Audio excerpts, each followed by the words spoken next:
At an almost subconscious level, all of us humans, we like to tend to prove ourselves before we ask for anything. We prove that we can do higher level work before asking for a promotion. Kids like to behave a little bit good before asking their parents for candy or for, a few dollars. Couples do nice things for each other before asking for favors. We kind of, as a society, like to have that backup statement or actions that can support the reason why we're asking for X or Y thing. And it's a good thing, it's a natural thing, and after all, it's kind of how the world works. To a higher degree, or to a lesser degree, we kind of have to fight for the things that we want. And we don't necessarily get what we want, but what we deserve. So, because of that, we behave in certain ways and do certain things. So, it is absolutely no surprise that when it comes to God, we cannot tend to have a similar attitude. Many of us somehow feel as if before we approach God, before we can approach Him, come to Him, we need to behave in certain ways and have certain traits and perhaps believe certain things or see some things in certain ways. So the real question is, do we? Would it be that before we can approach Jesus, before we can come to God, we need to change who we are? Well, that's the question that we're going to be discussing today in this episode of Upside Down Talks with Never Far Enough.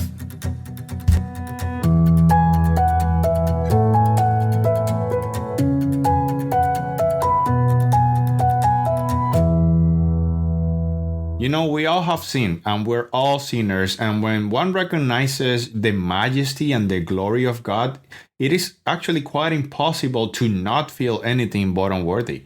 Many times I have heard the question, especially as I embark on this ministry, I have been asked over and over, how can someone so good and perfect and loving and majestic and powerful, such as God, why would somebody like that want to relate to me or love me or be at all interested in me?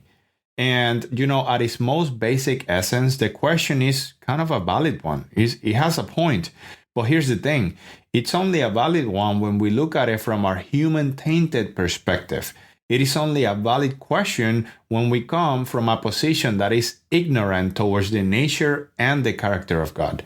And no, I'm not trying to offend at all. I personally was and I'm still ignorant. And in fact, when it comes to real knowledge and understanding about the character of God, we're all ignorant. None of us here on this planet can really understand how God thinks and is and rationalizes because our sin-stained humanity will only allow us to see so far. And yes, God has left us many clues throughout the Bible as to what His character is, and we can get to know Him better, but we can't really get to the root of it because it's simply not in our nature. It is because we have misconception about God's character and because we can't possibly understand how could a being like Him be interested in us that we begin to infuse natural human behavior in our relationship with God. Many genuinely believe that they, on their own, can behave better and have a better shot at God paying attention to them. And I can't really point fingers, but I can talk about myself and I can say that I also fell on this trap. And I have fell on this trap many, many times. I kept doing things wrong and, by my own strength, I attempted to control myself on my bad impulses just so I could feel worthy of bending my knees and asking God for guidance and forgiveness. But I tell you right now, I was severely mistaken. And just like me, many are, even today. Fast forward a few years, I am, talking to you about this. I learned some very important lessons along the way. If I could summarize it all in a word, that word will be trust. And, the question, do I need to change before coming to Jesus? The answer is no. You certainly do not need to change anything before coming to Him. You can come to Him just the way you are. And let me say that again. You can come to God, to Jesus, anytime, just the way you are. And I'm not saying this because it sounds good. I am saying it because it's the truth. And the more you study the Bible and begin to understand His character a little better, the more this statement will resonate with you.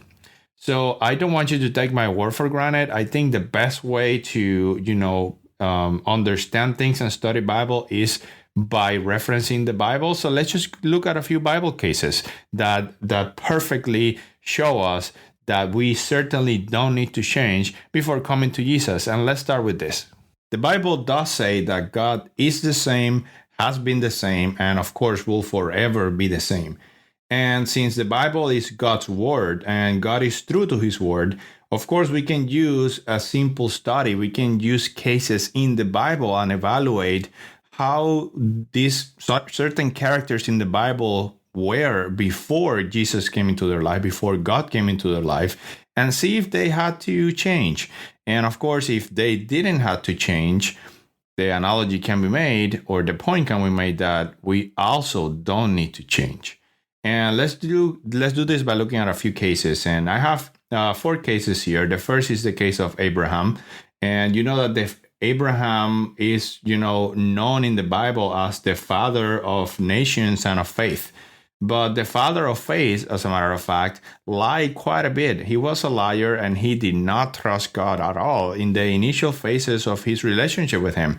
When God came to Abraham, Abraham had a beautiful wife, and you might remember this story where he went into Egypt and his wife was just so beautiful that he was afraid he was going to get killed because of her, so that another man could have his wife. So he told his wife to say that she was her sister, and he cheated the system like that. And you can see right off the bat that Abraham wasn't quite the man that he ended up being. He was completely something else, a liar and a person that did not trust God. Another example is the case of Moses. Moses killed someone. He was a coward and he ran away from Egypt at his young age, and then wandered through the desert, and then finally, met his wife and whatnot. But then when God approached him, and by the way, note how God is approaching Moses. Moses put a billion excuses before he accepted the task of going back to Egypt to, free the people of Israel. So you can see that Moses wasn't quite the man that he turned out to be at the end. Also, Moses was quite impatient. If you look through the Bible, Moses was very impatient and easily, he would get upset easily with the people of Israel. So he was a coward. He was impatient. He put a billion excuses not to do that God tasked him with. But yet Moses was, of course, the great man that he was in the Bible, and he eventually, died in God, and right now he's in heaven, per Bible records. Next, we have Peter, the disciple, and Peter. I guess we can all agree, if you have read the Bible, you can see that Peter was a hot-headed person. So he was loose on his tongue. He was upfront. He was rude. He was controlled by his emotion of the moment instead of reason. And you can see this by Peter's life, the things that Peter said. At one time, Jesus called Peter himself Satan. It was like Peter was trying to stop Jesus from going through, the crucifixion scenes. And Jesus said, depart from me, Satan. Because Peter wasn't quite thinking, and of course he was even used by the enemy in this occasion to tempt Jesus, and he wasn't quite the exemplary man. Yet at the end, Peter was one of those disciples that took out demons in God's name, and that preached the gospel and died in Jesus beautifully, and loved people. So we can see here that Peter did not quite had a good personality to start with. And also we have the case of Paul, and I left this one for the last because Paul the apostle, he was a Christian killer. He acted on behalf of the authorities to persecute and kill Christians. And when Jesus encountered Paul at the first time, Paul was quite a killer. Actually, he was on his way to go and apprehend some Christians. So Paul was definitely not the type of person that you will think have even a shot at coming to God. Yet we can see how he started with Jesus. He accepted the call, and bit by bit, he was transformed into the man he turned out to be. And he's probably the best minister that has ever walked the planet. And he was a great man. He worked for the church tirelessly and did many great things. And all of it was through a process of transformation, definitely not the way that it started out to be.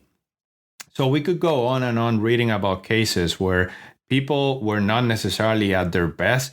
Still, God used them for their best because God had plans and visions for them that they did not have for themselves. And of course, all of this leads us to us closing this topic with this reflection. Note that first, Jesus was always the first one to approach these people. God approached Abraham, God approached Moses, God approached Peter and called him, and God approached Paul. And just as he did with them, he's doing with you today. In Revelations 3:10, we find this verse, "Behold," and this is Jesus speaking, by the way, "Behold, I stand at the door and knock. If anyone hears my voice and opens the door, I will come into him and dine with him, and he with me." So note that again how Jesus is always making the first approach with them, just as he does today with you. And note how the character transformation came much later and in sequential progressive state. It didn't happen overnight. People were not, at their best right away after meeting Jesus. People came to Jesus, accepted the call as they were. And once Jesus is on the heart and there's a relationship with him, the process of transformation, unavoidable transformation begins, even at a rate that we might not even perceive ourselves, but it is happening. The Holy Spirit goes to work right away on the human character. So, this Jesus never did a conditional approach.